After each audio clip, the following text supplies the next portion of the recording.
सबसे पहले खबर देहरादून से, जहां पर दो अलग अलग धर्मों के लड़का और लड़की के शादी करने के प्लान बनाने की खबर पर हंगामा मच गया। देर रात देहरादून रेलवे स्टेशन पर पथराव की खबर आई, जिसके बाद तनाव बढ़ गया। मौके पर पहुंची पुलिस ने बमुश्किल भीड़ को काबू में किया। पुलिस के अनुसार उत्तर प्रदेश के बदायूं का एक हिंदू लड़का और बदायूं की ही रहने वाली नाबालिग मुस्लिम लड़की को लेकर शादी करने के इरादे से देहरादून आया था। सूचना पर जीआरपी पुलिस ने दोनों को अपनी कस्टडी में ले लिया। पुलिस के अनुसार लड़के के रिश्तेदार देहरादून के रीठा मंडी इलाके में रहते हैं। इस बीच जैसे ही कुछ हिंदू संगठनों को शादी की बात की भनक लगी तो वो रेलवे स्टेशन में पहुंच गए। इस बीच कुछ मुस्लिम लड़के भी आ गए। इस तरह से दो धर्मों के लोग आमने सामने आ गए। देर रात तक रेलवे स्टेशन पर तनाव बरकरार रहा। इस बीच जीआरपी पुलिस फोर्स के साथ ही देहरादून के एसएसपी अजय सिंह मौके पर मौजूद रहे। आपको बता दें कि मुस्लिम लड़की नाबालिग है और बदायूं में उसकी गुमशुदगी की रिपोर्ट भी दर्ज कराई गई थी। और जब उनसे पूछताछ की जा रही थी तो पता चला कि युवती जो नाबालिग है वो बदायूं से यहाँ पर आई थी और अपने एक दोस्त को उसने यहाँ पर बुलाया था मिलने के लिए, जिस पर इसके बाद उनके द्वारा कुछ बातचीत की जा रही थी। इसी दौरान जो पुलिस को वहाँ पर सूचना भी मिली कि बदायूं में उसकी गुमशुदगी लिखी हुई और एक पुलिस टीम वहाँ पर पहुँच रही है लोकेशन के आधार पर। इसके तत्पश्चात उन्होंने उसको ऑफिस में बैठाकर जब तक जानकारी की जा रही थी तब तक किसी के द्वारा ये सूचना दी गई कि हिंदू मुस्लिम का कोई प्रकरण है या फिर विभिन्न संप्रदाय का कोई प्रकरण है। इसको देखते हुए कुछ देर बाद वहाँ पर कुछ लोग वहाँ पर इकट्ठा हुए और उनके बीच में हॉट टॉक्स हो गई और इसके बाद जब तक पुलिस को सूचना मिली तब तक समस्त पुलिस बल को वहां पर भेजा गया। इस दौरान कुछ अराजक तत्वों द्वारा फायदा उठाकर अंधेरे का वहां पर पथराव की कोशिश की गई और साथ ही साथ दो चार गाड़ियां जो वहां टू व्हीलर खड़े थे उनमें तोड़फोड़ की गई। पुलिस द्वारा तत्काल उसको फोर्स को नियंत्रण करते हुए सभी को वहां पर तितर बितर किया गया और सभी जो इस तरह के अराजक तत्व गलियों में भाग गए। इस संबंध में थाना कोतवाली में विभिन्न धाराओं में जो सीसीटीवी फुटेज और पुलिस के द्वारा जो लोगों से जानकारी मिली उस पर नामजद कुछ लोगों को अज्ञात लोगों के विरुद्ध मुकदमा संगीन धाराओं में दर्ज किया जा रहा है। और इसी पर बातचीत करने के लिए दीपांकर भट्ट इस वक्त हमारे साथ देहरादून से जुड़ गए। दीपांकर, सबसे पहले तो बताइए पूरा मामला था क्या और क्या अभी इस वक्त स्थिति शांत है? पुलिस इस पूरे मामले को लेकर क्या कर रही है? बिल्कुल नीलू, ये मैं इस वक्त देहरादून रेलवे स्टेशन पर मौजूद हूं, जहां कल रात 10:30 बजे से लेकर 11:30 बजे तक जमकर बवाल हुआ है। पूरा मामला यह कि बदायूं की एक नाबालिग लड़की जो मुस्लिम थी वो यहां पहुंची थी। उसकी गुमशुदगी बदायूं में बताई गई थी। उसे जीआरपी ने यहां पर पकड़ा। जीआरपी ने उससे भी यहां पर पूछताछ की। जब तक ये पूछताछ चलती तब तक कुछ मुस्लिम समुदाय के लोग उस लड़की के साथ यहां पर आए। उन्हें पता लगा कि कोई लड़का उससे मिलने आने वाला है, क्योंकि प्रेम प्रसंग भी से बताया जा रहा है। जो सेलाकुई में यहां पर इंडस्ट्रियल एरिया में काम करता है वो भी बदायूं का रहने वाला है। जब ये पता लगा कि वो लड़का यहां पर आने वाला है तो वो जो मुस्लिम समुदाय के लोग थे उन्होंने उसे घेरने की कोशिश की। इसी बीच हिंदू संगठन जो देहरादून में है एक्टिव, वो भी यहां पर पहुंच गए और फिर मेरे इस वक्त जो दाईं तरफ है, इस वक्त इस तरफ मुस्लिम पक्ष के युवक थे। जब पथराव हुआ तो वो इस तरफ भागे और मेरी बाईं तरफ जो हिंदू पक्ष के युवक थे वो इस तरफ भागे। पथराव के जो निशान है वो अभी भी आप देखेंगे तो पत्थर यहां फैले हुए हैं। अभी भी पुलिस की जो वैन है यहां पर, उसके बाहर आप देखेंगे पत्थर फैले हुए हैं। कुछ स्कूटी यहां पर खड़ी थी, उनके शीशे यहां पर टूटे हैं, लेकिन तब तक पुलिस पहुंच गई, इसलिए मामला कंट्रोल हो गया। अब एसएसपी का बयान हम सुन चुके हैं कि इसकी सीसीटीवी फुटेज देखी जा रही है कि आखिर यहां पर बवाल की कोशिश किसने की। क्या इसे हिंदू मुस्लिम का पूरा एक रंग देने की कोशिश यहां पर थी?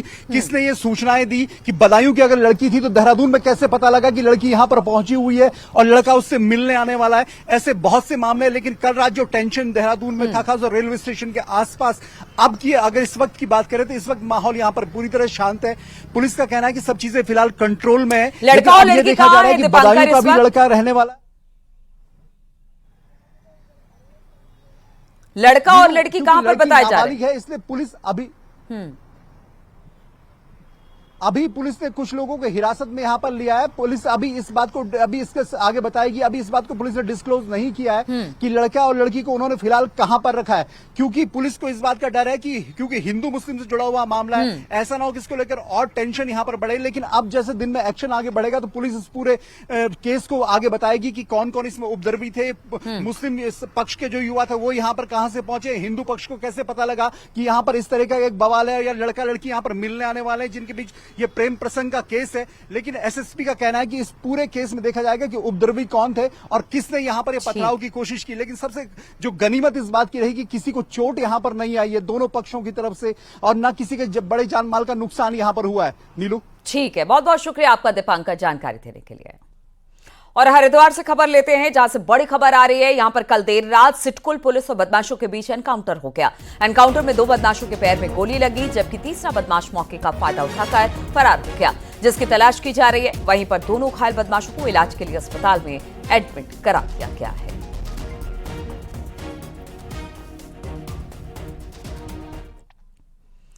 चमोली के ज्योतिर्मठ में भूधसाव के बाद सुरक्षात्मक कार्य शुरू न होने से नाराज प्रभावितों ने आज चक्का जाम और बाजार बंद का ऐलान कर दिया है और लोग सुबह से ही ज्योतिर्मठ नगर के प्रवेश द्वार पर धरने पर बैठे हुए हैं।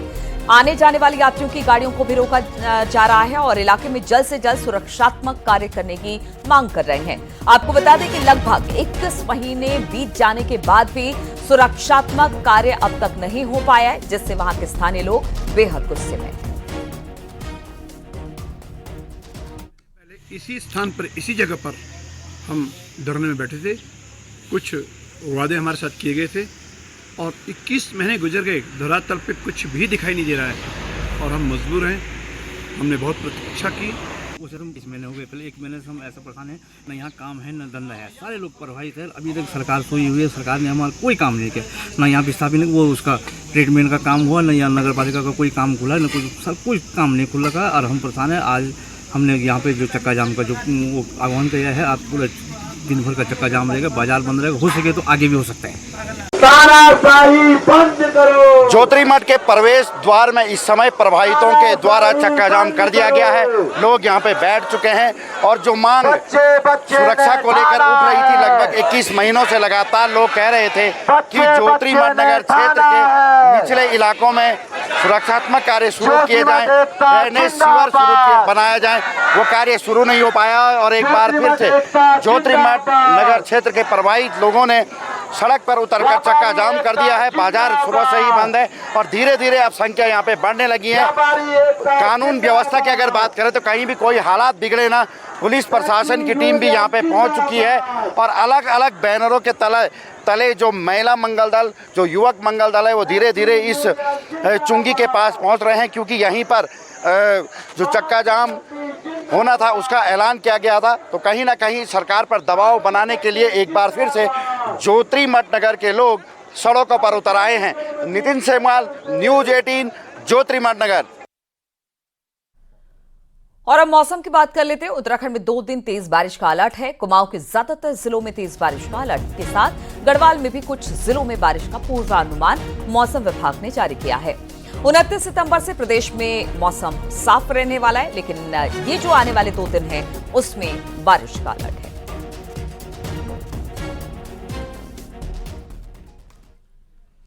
आज बागेश्वर के लिए भी तेज बारिश का अलर्ट है और देर रात जमकर बारिश हुई, जिसकी वजह से नदी नाले इस वक्त तूफान पर आ गए। बारिश के बाद सरयू नदी का जलस्तर फिर बढ़ने के आसार हैं और बताया जा रहा है कि सरयू नदी का पानी घाटों तक पहुंच सकता है। वहीं आज तेज बारिश के अलर्ट के बाद जिले के सभी स्कूल्स और आंगनवाड़ी केंद्र बंद कर दिए गए हैं।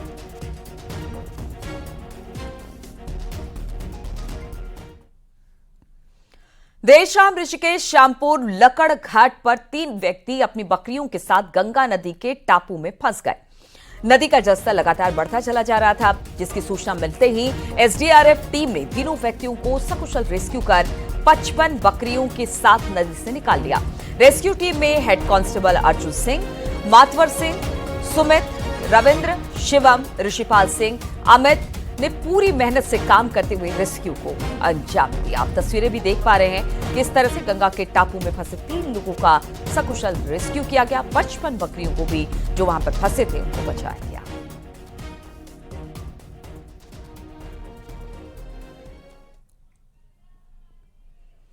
उत्तरकाशी में गंगोत्री हाईवे पर बंदरकोट के पास बना भूस्खलन जोन लगातार मुसीबत का सबब बना हुआ है। हर दिन जोखिम में वाहन इस जगह से गुजर रहे हैं, जिसकी तस्वीरें आप देख सकते हैं। बारिश से राहत मिलती है। इस जगह पर भूस्खलन जोन का ट्रीटमेंट कार्य फिर शुरू किया जाएगा, जिससे उम्मीद जताई जा रही है कि अगले साल की यात्रा में इस भूस्खलन से काफी हद तक राहत मिल सकती है। गंगोत्री हाईवे बंदरकोट के पास हम खड़े हैं। इस समय हम आपको दिखा सकते हैं किस तरह से जो भूस्खलन जोन है मुसीबत बना हुआ है। ये बड़ा लैंडस्लाइड जोन है और लगभग ऊपर काफ़ी बड़े दायरे में फैला हुआ है। जब भी बारिश हो रही है तो ये मलबा पत्थर अपने साथ नीचे की तरफ ला रहा है। हालांकि इस पर ट्रीटमेंट का कार्य भी शुरू हो पाया है, पर जिस तरह से बारिश हो रही है उसके चलते ट्रीटमेंट का जो कार्य है वो हो नहीं पा रहा है और केसीसी कंपनी को उसका जिम्मा दिया हुआ है। पर हर दिन बारिश होते ही जो ये पहाड़ है मुसीबत बन रहा है और लगातार भूस्खलन से जो स्थानीय लोग हैं, जो यहाँ से वाहन गुजर रहे हैं, जान जोखिम में डाल के गुजर रहे हैं। अगर बरसात से राहत मिलती है तो जो कार्य यहाँ पे शुरू होना है वो जल्द शुरू होगा, जिससे आने वाले समय में राहत मिल सकती है। फिलहाल ये पहाड़ इस समय गंगोत्री हाईवे पे मुसीबत बना हुआ है। बलवीर परमार, न्यूज़ 18, बंदरकोट, उत्तरकाशी। भारी भूस्खलन के बाद आज लगातार चौथे दिन भी बंद रहेगी ऑल वेदर रोड टनकपुर से चंपावत तक और पिथौरागढ़ के बीच नहीं किसी तरह की कोई आवाजाही होने वाली है। स्वाला के पास लगातार लैंडस्लाइड हो रहा है, जिसके चलते यहां पर इस रास्ते पर आने जाने की रोक लगी हुई है। तो तस्वीरें हम आपको दिखा रहे हैं। ये जो टनकपुर चंपावत पिथौरागढ़ रोड है, लगातार बड़े बड़े बोल्डर और पत्थर गिर रहे हैं, जिसकी वजह से यहां पर सड़क बंद कर दी गई है। पिथौरागढ़ टनकपुर हाईवे के ऑल वेदर में तब्दील होने के बाद लोगों को लगा कि अब सफर आसान हो गया है, लेकिन बीते दिनों हुई बारिश में ये हाईवे एक नहीं बल्कि दर्जनों जगह जमींदोज हुआ है। कई जगह एनएच से मलबा हटाकर गाड़ी जाने लायक जगह जैसे तैसे बनाई है, लेकिन स्वाला की पहाड़ी इस हाईवे के लिए सबसे बड़ा अभिशाप बन गई है। लगातार दरक रही पहाड़ी ने लाखों की आबादी को कैद होने पर मजबूर कर दिया है। आलम यह है कि 12 सितंबर से बॉर्डर का ये अहम हाईवे 90% मौकों पर बंद रहा है, जबकि बीते 3 दिनों में यहाँ कोई भी गाड़ी नहीं गुजर पाई है। 3 जिलों की लाइफलाइन उस पर निर्भर करती है। चंपावत करता है, पिथौरागढ़ और बागेश्वर। आधा बागेश्वर यहीं से कवर होता है। मुनस्यारी का जो पार्ट है बागेश्वर से लगता हुआ जो इलाका है, लेकिन सरकार के कान में कोई जू नहीं रह गई। 15 दिन से लोडेड ट्रक खड़े हैं, सब्जियां गाड़ियों में सड़ चुकी हैं, निर्माण सामग्री सब गाड़ियों में लदी पड़ी है। पिथौरागढ़ में महंगाई आसमान को छू रही है। सब्जियां बहुत महंगी हैं, अनाज बहुत महंगे हैं, फल का बहुत महंगे हैं, सीमेंट का भी 50 रुपया कट्टा बढ़ चुका बता रहे हैं। तो ऐसे हालत में पिथौरागढ़ वासियों के लिए सरकार को सोचना चाहिए। करीब 150 किलोमीटर के हाईवे में 5 दर्जन से ज्यादा लैंडस्लाइड जोन चिन्हित है, जिसमें कई डेंजर जोन का ट्रीटमेंट भी हो रहा है। लेकिन बारिश ने करोड़ों की लागत से हुए ट्रीटमेंट की भी पोल खोल दी है। ऑल वेदर रोड में तब्दील होने के साथ ही स्वाला की पहाड़ी का दरकना भी शुरू हुआ था, लेकिन बीते 5 सालों में एनएच ऐसा कुछ नहीं कर पाया है जिससे हाईवे चालू रह सके। स्वाला के अलावा भी दिल्ली बैंड, घाट और बाराकोट के पास ऑल वेदर कभी भी जमींदोज हो सकती है, लेकिन देखने वाला कोई नहीं है। 2 जिलों की लाइफलाइन बंद होने से यात्रियों को तो दिक्कत हो ही रही है, साथ ही लाखों की आबादी को रोजमर्रा की जरूरतों के लिए भी जूझना पड़ रहा है। हमने रोड अच्छी बनाई है, मगर पिछले दिनों मेरे साथ में जब दौरे में था तो मेरे साथ हमारे एनएचआई के और एनएचपीडब्ल्यूडी के लोग थे। तो मैंने बोला है कि वहाँ पर को अगर आप पुल बना सकते हो, क्योंकि अब वो रोड वहाँ पर रुक नहीं रही है, तो पुल का हम सर्वे करा रहे हैं। बीते 2 हफ्ते से बॉर्डर के हाईवे की राह स्वाला की दरकती पहाड़ियों ने रोकी है। ऐसे में सैकड़ों गाड़ियां जहां तहां फंसी है। यही नहीं, फल सब्जी के कारोबारियों को लाखों की चपत भी लग गई है। बावजूद इसके हालात रत्ती भर भी नहीं सुधरे हैं। ऐसे में अब सबसे बड़ा सवाल एनएच की इंजीनियरिंग पर उठ रहा है, जो 1600 करोड़ की भारी भरकम धनराशि लुटाकर एक रोड को चलने लायक नहीं बना पा रहा है। न्यूज़ 18 के लिए पिथौरागढ़ से विजय वर्धन उप्रेती की रिपोर्ट।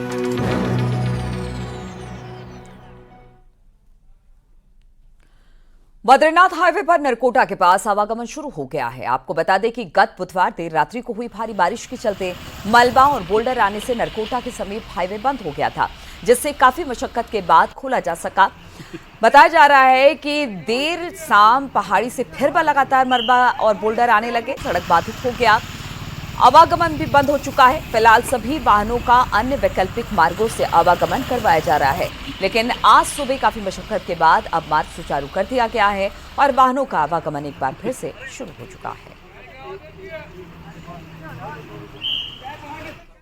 देहरादून से इस वक्त एक बड़ी खबर आ रही है। कौन बनेगा उत्तराखंड का नया मुख्य सचिव? 30 सितंबर को रिटायर हो रहे हैं CS राधा रतूड़ी। क्या राधा रतूड़ी को मिलेगा दूसरा सेवा विस्तार? सेवा विस्तार के लिए केंद्र को भेजा गया है पत्र। सेवा विस्तार अगर नहीं मिला तो फिर आनंद वर्धन होंगे प्रबल दावेदार। 1992 बैच के सीनियर IAS है आनंद वर्धन। राधा रतूड़ी ने NOC के लिए राज्य संपत्ति विभाग को भेजा है पत्र। सूत्रों के हवाले से खबर आ रही है सचिवालय प्रशासन से भी राधा रतूड़ी ने मांगी है NOC। ये भी खबर आ रही है रिटायरमेंट से पहले विभागों से लेनी होती है NOC और वो प्रक्रिया राधा रतूड़ी पूरी कर रही है।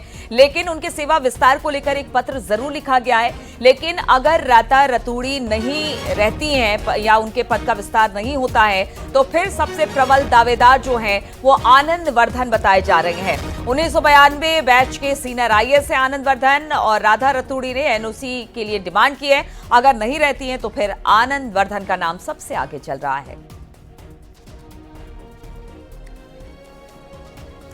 रुड़की से खबर लेते हैं जहां पर कार एक्सीडेंट का एक वीडियो वायरल हो रहा है। यहां पर सड़क पर गड्ढा होने की वजह से कार हवा में उछल गई और इतना ज्यादा उछल गई कि कार इसके बाद पलट गई और दीवार से जा टकराई। हादसा रुड़की के DAV रोड का बताया जा रहा है जहां पर लगातार और बार बार लोगों की तरफ से सड़क के गड्ढों को लेकर आवाज उठाई जाती है मगर कुछ होता नहीं है। और अब ये बड़ा हादसा हुआ जिसमें सड़क के गड्ढों पर कार उछल गई और फिर पलट गई। हादसा बेहद ज्यादा हैरान करने वाला और परेशान करने वाला है।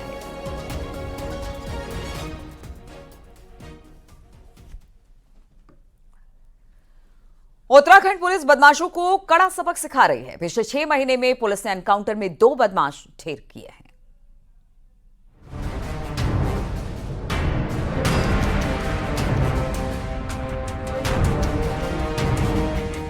– 2019 में चर्चित रणवीर एनकाउंटर पर सवाल उठने के बाद पुलिस ने काफी लंबे वक्त तक कोई एनकाउंटर नहीं किया। लेकिन इस बीच देवभूमि के बाहर आने वाले बदमाशों की संख्या में इजाफा हुआ है, जिसके बाद कई बार बदमाशों से पुलिस से मुठभेड़ भी हुई। पिछले 1 साल में हरिद्वार में 13 मुठभेड़ हो चुके हैं, जिसमें 2 बदमाशों का एनकाउंटर भी हुआ है। 8 अप्रैल 2024 को भगवानपुर क्षेत्र में नानक मत्ता के डेरा प्रमुख की हत्या के आरोपी की एनकाउंटर में मौत हुई। 28 मई 2024 को गौ तस्करी के आरोपी और पुलिस के बीच मुठभेड़ हो गई। 14 जून 2024 को झबरेड़ा में गौ तस्कर और पुलिस के बीच मुठभेड़। 16 जुलाई 2024 सिविल लाइन कोतवाली क्षेत्र में अवैध हथियार की सप्लाई करने वाले आरोपी और पुलिस के बीच मुठभेड़। देखिए, ये जो बाहर के क्रिमिनल्स आ रहे हैं, हार्डकोर क्रिमिनल्स आ रहे हैं और ये ऐसी घटनाएं कर रहे हैं, बहुत गंभीर विषय है ये। और पुलिस इसमें मुस्तैद है, अपना काम सही कर रही है पुलिस। एनकाउंटर को भी ऐसे नहीं मानना चाहिए फर्जी है कि अगर रणवीर वाला फर्जी कोर्ट ने कहा है जो भी है, तो ये नहीं है कि जरूरी सारे फर्जी हैं। पुलिस और बदमाशों के बीच एनकाउंटर का मकसद सिर्फ अपराधियों की कमर तोड़ना है ताकि राज्य में क्राइम और नकेल कसी जा सके। पर ये बात बिल्कुल सही है, अगर इस प्रकार की कोई भी कार्रवाई यहाँ की जाएगी या इस तरीके से फ्री स्टेट समझ के यहाँ पर कोई आके इस तरीके से काम करने की कोशिश करेगा तो पुलिस उससे सख्ती से पेश आएगी। पुलिस का साफ संदेश है कि अगर कोई बदमाश हमारे राज्य में दहशत फैलाने का काम करेगा तो उसे सख्ती से निपटाया जाएगा ताकि कोई बदमाश देवभूमि को सॉफ्ट स्टेट समझने की गलती न करे। मनोज जुएल, न्यूज़ 18 रुड़की।